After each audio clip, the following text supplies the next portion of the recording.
예레미야 52장 31절 말씀부터입니다. 예레미야 52장 31절 말씀부터 34절 말씀까지 저와 여러분이 함께 읽어보겠습니다. 다 같이 31절입니다. 유다 왕 여호야긴이 사로잡혀간 지 37년 곧 바벨론의 에윌므로닥 왕의 즉위 원년 12째 달 25째 날 그가 유다의 여호야긴 왕의 머리를 들어주었고 감옥에서 풀어주었더라. 그에게 친절하게 말하고 그의 자리를 그와 함께 바벨론에 있는 왕들의 자리보다 높이고 그 죄수의 의복을 갈아입혔고 그의 평생 동안 항상 왕의 앞에서 먹게 하였으며 그가 날마다 쓸 것을 바벨론의 왕에게서 받는 정량이 있었고 죽는 날까지 곧 종신토록 받았더라. 아멘. 오늘 예레미야 52장이라는 대장정의 길을 마감하는 날입니다. 학교 같았으면 책거리라도 했을 텐데 그것까지는 못했지만 우리가 예레미야를 물론 한 장 한 장 한 절 한 절 다 하지는 못했지만 그래도 큰 그림을 그리면서 예레미야 마지막 장까지 왔다는 것 또한 하나님께 감사를 드립니다. 오늘 마지막 장을 하면서 예레미야 52장 맨 마지막에 있는 부분을 우리가 읽어보았습니다. 물론 예레미야가 이게 시간 순서대로 쓰인 게 아닌지라 좀 뒤죽박죽이 되어 있는지라 여러분이 좀 헷갈리실 수는 있는데 여러분이 제가 드린 말씀을 좀 잘 기억하신다면 여호야긴 왕에 대해서는 몇 번 들어보았을 법도 합니다. 여호야긴 왕은 이스라엘의 그러니까 유다의 맨 마지막 왕이 아니고 오늘 나오는 여호야긴은 유다의 맨 마지막 왕이 아니고 바로 그 전 왕입니다. 즉 여러분이 열왕기하를 펴보면 열왕기하를 맨 마지막 장을 보면 여러분들이 좀 더 자세히 알 수 있는데 원래는 여호야긴 왕이 있었는데 여호야긴 왕이 하나님 앞에 악을 행하고 하나님께서 미워하신 일만 하니까 여호야긴이 단 3달 만에 그 자리에서 내려오고 말았습니다. 그 다음에 유다의 정말 마지막 왕 시드기야가 올라갔지요. 그래서 11년을 다스렸는데 이 시드기야 왕이 예레미야에 자주 등장하는 왕 중에 하나죠. 하나님 앞에서 계속 권면을 받고 바벨론 왕에게 반항하지 말라고 했음에도 불구하고 반항하다가 결국 11년 즉위한 지 11년 만에 그 왕위에서 끌어내려지는데 그 말로가 심히 비참했습니다. 아들들은 눈앞에서 다 죽고 시드기야 왕 자체도 두 눈이 뽑히고 마는 그런 참혹한 상황에 들어가고 말았습니다. 그런데 유다의 맨 마지막 왕 시드기야가 아닌 바로 그 전왕 여호야긴이 다시 복권이 되는 것이 31절부터 나오는 말씀입니다. 이것을 놓고 사실 학자들도 굉장히 많은 논의를 해왔습니다. 31절부터 34절까지 나오는 유다의 어떻게 보면 마지막 왕이라고도 볼 수 있는 여호야긴이 다시 바벨론 왕 앞에서 존귀한 자리에 오르고 물론 유다 왕으로 복귀한 건 아니지만 존귀한 자리에 오르고 양식도 받고 귀빈 대접을 받는 이 장면이 과연 희망적인 것이냐 절망적인 것이냐를 놓고 고민을 많이 했습니다. 여러분 보시기에는 어때요? 희망적인 것 같아요? 절망적인 것 같아요? 만일에 절망적이라면 왜 절망적일까요? 희망적이려면 여호야긴이 유다 왕으로 복귀해서 유다나 이스라엘이 다시 회복이 되면 희망적이겠는데 그건 아니잖아요. 그렇죠? 유다 왕으로 복귀한 건 아니에요. 아무리 귀빈 대접을 받고 다시 좋은 자리에 올라갔다 할지라도 여전히 바벨론 왕 밑에 있단 말이에요. 그 밑에 신하처럼 있단 말이에요.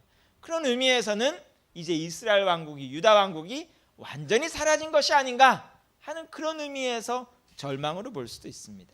사실상 여호야긴이 바벨론에서 이렇게 다시 귀빈 대접을 받은 후 어떻게 됐는지에 대해서는 아무런 공식적인 역사 기록이 없습니다. 그러다가 그냥 죽었는지 아니면 뭔가 대단한 일을 했는지 아무것도 알 수 없이 그냥 유야무야 끝납니다. 그렇기 때문에 이걸 놓고 오히려 절망스럽게 보는 사람도 있었습니다. 이것이야말로 유다나 이스라엘이 이제 끝장났다는 절망의 메시지다 하고 보는 사람들도 있었고요. 그런데 비해서 아니다, 이거는 희망적인 거다라고 보는 사람도 있었습니다. 왜요? 비록 여호야긴이 유다 왕으로 복귀하지는 않았을지라도 다시 귀빈 대접을 받고 바벨론 왕 앞에서 존귀한 자리에 올랐다는 것은 그야말로 유다가, 이스라엘이 다시 재도약할 수 있는, 다시금 힘을 낼 수 있는, 다시 새로운 소망, 새로운 나라를 건설하겠다는 그런 희망을 건설할 수 있는 그런 대목이기 때문에 희망적인 것이다 하고 보는 사람도 있었습니다. 보기에 따라 다른 겁니다. 한마디로 이런 것을 뭐라 그러냐면 오픈엔드라고 그럽니다. 오픈엔드가 뭘까요? 결말이 딱 정해져 있는 것이 아니라 어떻게 하느냐에 따라서 좋은 것이 될 수도 있고 나쁜 것이 될 수도 있고. 그러면 좋은 것이 되든 나쁜 것이 되든 그 결정하는 요소가 대체 뭘까요? 뭐가 제일 중요할까요? 바로 여호야긴이 귀빈 대접을 받았다는 것 자체가 지금 중요한 것이 아니라 그 상황에서 다시 시작할 수 있는 기회를 얻은 그 상황에서 그때부터 무엇을 하느냐가 굉장히 중요합니다. 하나님 앞에서 회개하고 자기가 우상 숭배했던 것, 하나님께서 기뻐하시지 않았던 것 다 돌이키고 주님 앞에서 바른 길을 간다면 희망적이겠지만, 여전히 귀빈 자리에 다시 올라오고 또 다시 좋은 날이 펼쳐져도 다시 기회가 주어졌어도 옛날과 똑같이 우상 숭배의 길을 간다면 그 끝은 보장할 수가 없는 것입니다. 결국 하나님은 어떤 하나님이냐?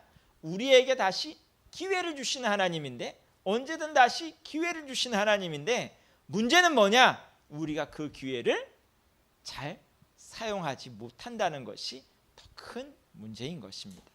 그러면 우리가 기회가 주어졌을 때 그걸 잘 사용하려면, 그 말을 뒤바꾸면 우리가 기회를 잘 사용하지 못했을 때 어떤 감정이 생겨요? 후회라는 게 생기죠. 내가 그때 기회가 왔을 때 그 기회를 잡고 일어섰어야 되는데 그거 못하면 후회라는 것이 생기죠. 후회하지 않는 삶을 살려면 어떻게 해야 될까? 그래서 여러분들 주보를 오늘 보면 제가 몇 페이지에 걸쳐서 쫙 리스트를 실어놓은 것이 있어요.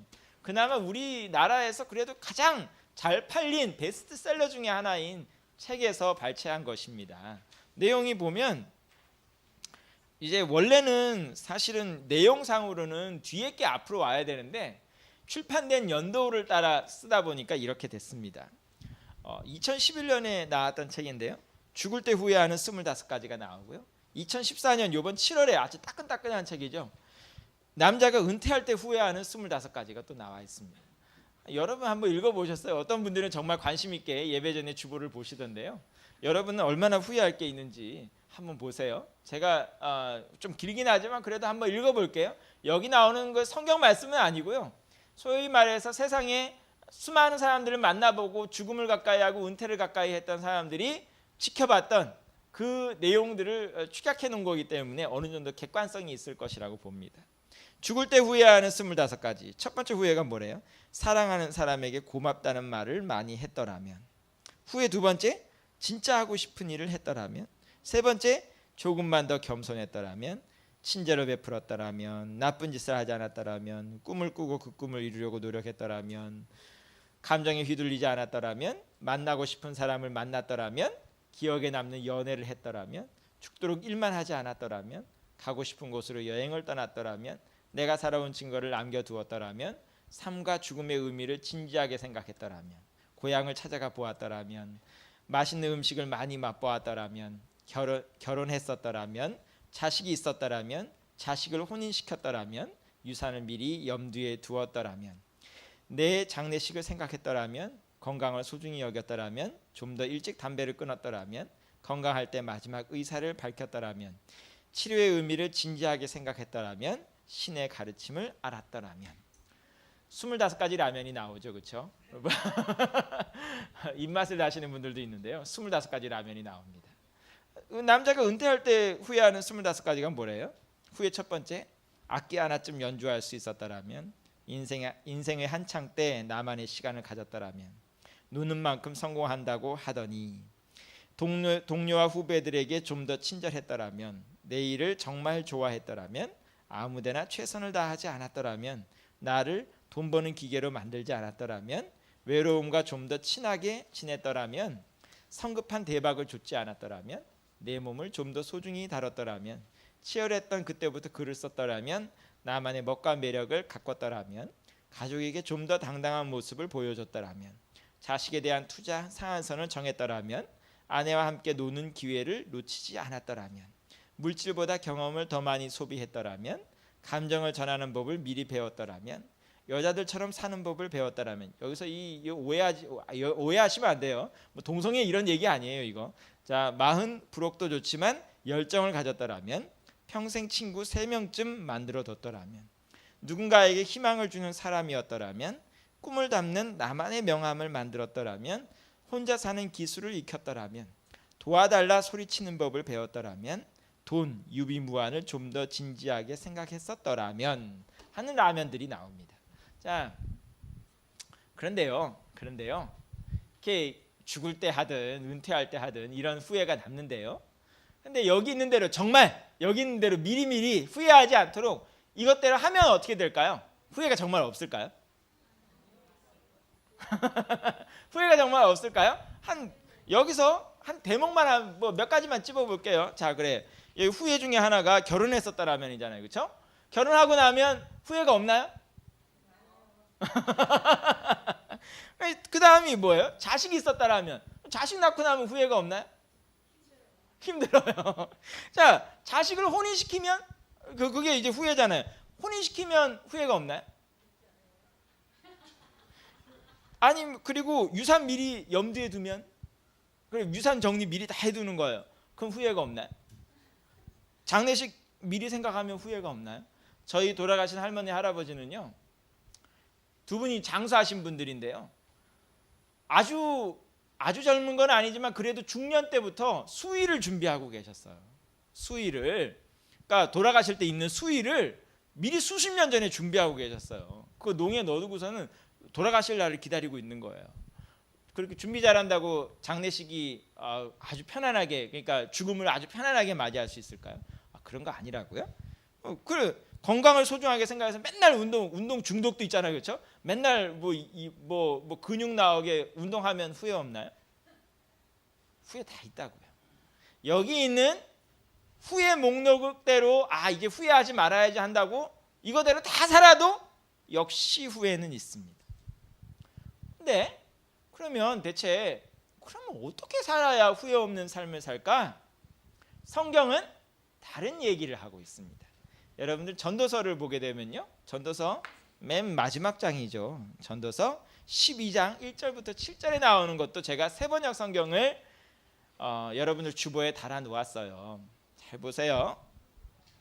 젊을 때에 너는 너의 창조주를 기억하여라. 고생스러운 날들이 오고 사는 것이 즐겁지 않다고 할 나이가 되기 전에, 해와 빛과 달과 별들이 어두워지기 전에, 먹구름이 곧 비를 몰고 오기 전에 그렇게 하여라. 그때가 되면 너를 보호하는 팔이 떨리고 정령하던 두 다리가 약해지고 이는 빠져서 씹지도 못하고 눈은 침침해져서 보는 것마저 힘겹고 귀는 먹어 바깥에서 나는 소리도 못 듣고 맷돌질 소리도 희미해지고 새들이 지저귀는 노랫소리도 하나도 들리지 않을 것이다. 높은 곳에는 무서워서 올라가지도 못하고 넘어질세라 걷는 것마저 무서워질 것이다. 검은 머리가 팥뿌리가 되고 원기가 떨어져서 보약을 먹어도 효력이 없을 것이다. 사람이 영원히 쉴 곳으로 가는 날 길거리에는 조객들이 오간다.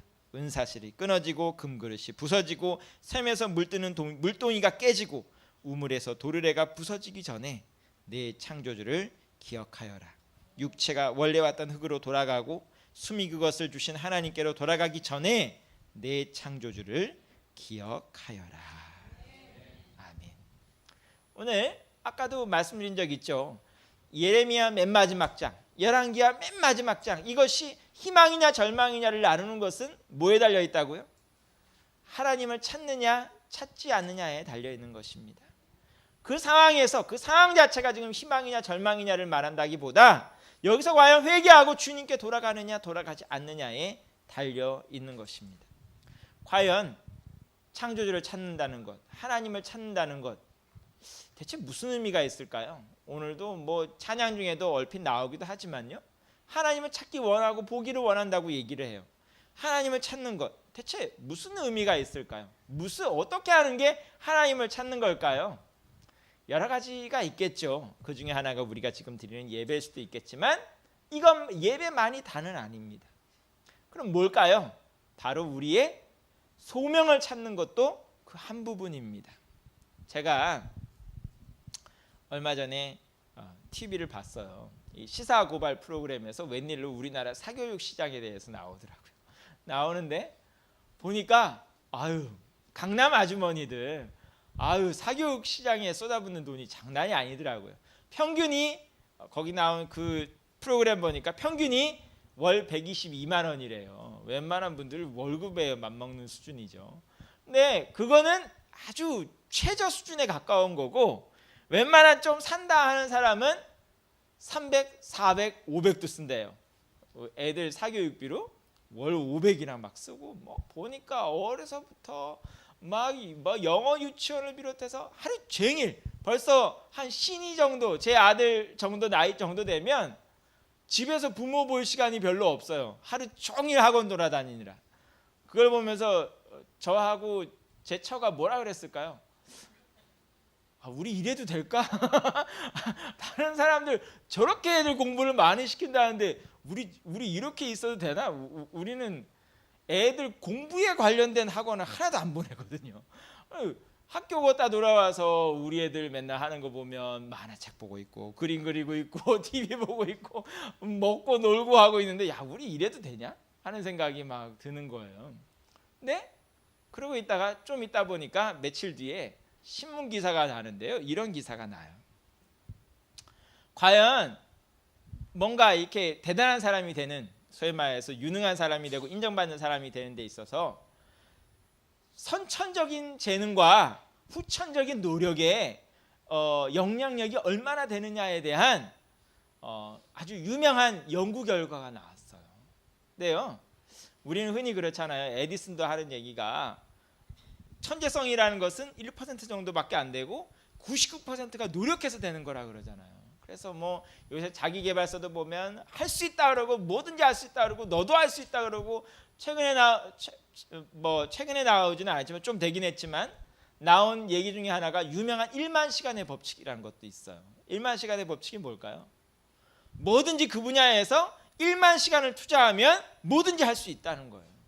세계적인 그 탑 클래스에 오른 그런 장인들과 예술가들과 이런 사람도 1만 시간 다 투자했다는 거죠. 그래서 그 정도 투자하면 노력하면 될 수 있다는 거예요. 그런데요, 정말 노력하면 다 될 수 있느냐가 문제인 거죠. 가장 최근에 나온 그 연구 결과 뭐라고 했을까요? 아무리 이게 분야마다 좀 다르긴 한데요. 아무리 노력이 가장 많이 차지하는 분야만 하더라도 보통 25% 정도예요. 이게 무슨 소리냐 하면 이제 가장 그 분야의 그 노력이 가장 많이 좌우하는 그 분야 중에 하나가 놀랍게도 게임 분야인데요. 게임은 선천적인 재능도 물론 중요하지만 노력이 한 25% 정도가 들어간대요. 그러니까 노력을 어느 정도 하면 선천적으로 손이 빠르고 두뇌가 빠르지 않더라도 게임은 충분히 따라간다는 소리예요. 그런데요, 이것이요, 분야를 좀 달리해가지고 특별히 공부하는 분야, 학문 분야로 오면 어떻게 되는지 아세요? 노력이 차지하는 비율이 몇 퍼센트 될 것 같아요? 노력이 좌우할 수 있는 비율이 4%래요. 그럼 뭐예요? 96%가 타고난다는 거예요. 그러니까 흔히 말해서 공부할 사람 따로 있다는 소리죠. 그러니까 이 얘기를 들으면 우리 학생들이 이제 쾌재를 부르죠. 거봐. 노력해서 되는 거 아니라니까. 엄마 아빠는 맨날 공부하라는데 노력해서 되는 게 아니라니까 어쩌고 그러겠죠. 그렇죠? 사실 그 얘기 하려고 그러는 게 아니에요. 여기서 중요한 거는 뭐냐 하면요. 그러니까 노력한다고 다 되는 게 아닌 거예요. 그럼 이 절망스러운 메시지인가요? 그게 아니에요. 이 얘기를 똑바로 알아들어야 돼요. 이 얘기는 뭐냐 하면요. 쓸데없는데 오늘도 이 양쪽 후에 동일하게 나오는 내용 중에 하나가 뭐냐면요. 이런 내용이 있죠. 죽도록 일만 하지 않았더라면, 또 아무데나 내 에너지를 다 낭비하지 않았더라면, 이런 얘기 나오잖아요. 그렇죠? 무슨 소리냐 하면요. 하나님께서 여러분 각자에게 주신 달란트가 있고요, 소명이 있단 말이에요. 누구나 다 목사하겠다고 떠들면 누가 여기 앉아 있겠어요? 그렇죠? 다 권사하겠다고 그러고 다 장로하겠다고 그러고 뭐 어떻게 되겠어요? 그렇죠? 그거 아니란 말이죠. 교회만 그러나요? 밖에 나가서도 그래요. 다 사장하겠다 그러면 어떻게 되겠어요? 다 회장하겠다 그러고 다 대통령 되겠다 그러고 우리나라도 그래도 요즘은 달라요. 제가 자랄 때만 하더라도요, 초등학교 아이들한테 소원을 묻잖아요. 너 커서 뭐 할래? 그럼 무슨 대답이 가장 많이 나왔을까요? 대통령 되겠다 그랬어. 그러다가 이제 나이가 들어가면 들어갈수록 굉장히 현실적이 되죠, 그렇죠? 요즘 애들은 또 요즘 애들 물으면 뭐라 그럴까요? 초등학생들 물으면 다 연예인 되겠다 그러죠. 다 연예인 되겠다 그러면 그 말이 돼요? 아니, 안 되는 거죠. 다 춤추고 노래 부르고 있으면 이 나라 누가 지키고 누가 기업 굴리고 누가 육아를 하겠어요? 그렇지 않단 말이에요. 오늘날 제가 아까 사교육 얘기 나온 것도 지금 그 얘기를 하고 싶은 거예요. 모두 다 각자에게 있는 재능이 있고 소명이 있고 달란트가 있는데 그거 고려하지 않고 모두 다 영어 시키고 있고 모두 다 수학 100점 맞으라 그러고 있고 모두 다 똑같은 길 가라 그러는 그거는 후회가 많이 남는 길이에요. 후회가 많이 남는 길이에요. 남들이 가니까 가는 길, 나중에 가슴을 치며 후회하게 되는 길입니다. 그럼 후회하지 않는 길은 뭘까요? 하나님께서 주신 소명을 빨리 깨닫는 겁니다. 하나님께서 나에게 주신 소명이 뭘까? 나를 뭐하라고 부르셨을까? 내가 무엇을 하면 하나님을 기쁘시게 할 수 있을까? 하나님의 영광을 드러낼 수 있을까? 그것을 찾는 것입니다. 오늘도 여호야긴 왕이 다시 여호야긴 왕 얘기로 다시 돌아갈게요. 만일에 바벨론 왕이 여호야긴을 이렇게 귀빈 대접을 해주고 다시 복권시켜줬단 말이에요. 그 대목에서 여호야긴이 이런 꿈을 품었다면 어떻게 될까요? 야, 이때가 기회다. 유다로 돌아가서 다시 정권을 잡고 나라를 세워야지. 어떻게 될까요? 어떻게 될 것 같아요? 망하게 되어 있습니다. 왜요? 하나님의 뜻이 아니기 때문에. 하나님은 예레미야에게 몇 년 있어야 된다고 그랬을까요? 70년을 채워야 된다고 말을 했거든요. 근데 이 대목에서 여호야긴이 이때가 기회다 하고 유다 왕국을 재건하려고 했으면 또다시 폭삭 망하는 것입니다. 뭐 하는 게 좋은 거예요? 70년이 차이까지, 물론 그때까지 살지는 못할 거예요. 70년의 차이까지 뭐 하는 거예요? 주님 앞에서 회개하고 돌이키고 지금 이 자리에서 내가 할 수 있는 일, 하나님께서 기뻐하신 일을 찾는 것이 하나님 앞에 영광 돌리는 길이고 하나님께 기쁨을 얻는 길입니다. 오늘날 예레미야 52장을 마치면서 그래서 여러분에게 권하고 싶습니다. 이제 다시 시작인데 하나님께서 여러분에게 기회를 주시는데 하나님께서 오늘 여러분이 지금 살아있다는 것 자체가 여러분에게 기회가 있다는 소리입니다. 여러분에게 기회를 주시고 다시 길을 여시는데 지금까지 이렇게 후회가 남는 길 가지 말고 그야말로 쓸데없는 에너지 낭비했다 그러지 말고 또 똑같은 남들이 갔던 똑같은 후회의 길 가지 말고 뭐 하면 좋아요? 하나님께서 나에게 주신 소명이 뭔가 발견할 수 있으면 좋겠습니다. 과연 무엇을 해야 나에게도 보람이 있고 행복이 되고 하나님께도 기쁨이 되고 영광이 될지 여러분 모두가 발견할 수 있기를 간절히 축원합니다. 기도하겠습니다.